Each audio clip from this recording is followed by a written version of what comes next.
তোমরা তো অনেক রকমের আচার বানাও, একবার ধনেপাতার এই চাটনি বা আচারটা বানাতে পারো।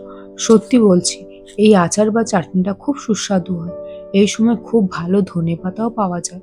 চলো দেখে নাও ধনেপাতার এই চাটনি বা আচারটা কিভাবে বানাই।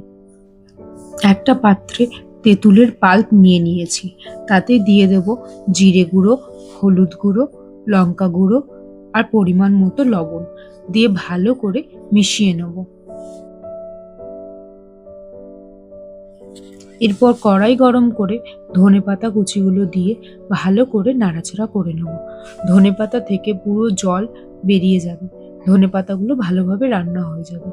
এরপর ধনেপাতাটা ঠান্ডা করে নিয়ে ধনেপাতাটা ভালো করে বেটে নিতে হবে। আবার কড়াই গরম করে একটু বেশি পরিমাণে সর্ষের তেল দিয়ে দেবো। সর্ষের তেল গরম হয়ে গেলে দিয়ে দেবো কয়েকটা শুকনো লঙ্কা আর 1 চামচ পাঁচফোড়ন আর কয়েক কুচি রসুন। এবার দিয়ে ভালো করে নাড়াচাড়া করে নেব।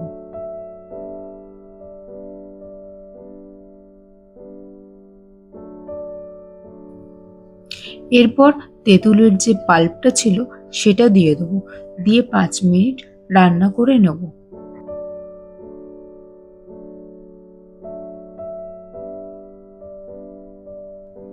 এরপরে যে ধনেপাতাটা বেটে রেখেছিলাম সেই বাটাটা দিয়ে দেবো, দিয়ে ভালো করে রান্না করে নেব।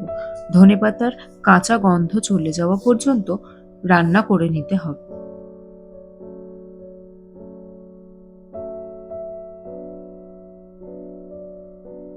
এরপর দিয়ে দেবো পরিমাণ মতো চিনি। আচারটা টক ঝাল মিষ্টি হবে। এতে ধনেপাতার জল শুকিয়ে যাওয়া পর্যন্ত রান্না করে নেব। ধনেপাতা থেকে তেল বেরিয়ে আসলেই তৈরি হয়ে যাবে এই আচার। তোমরা আরো কিছুটা তেল গরম করে দিতে পারো। এই আচারটা তোমরা 1 মাস পর্যন্ত ফ্রিজে রেখে ব্যবহার করতে পারবে।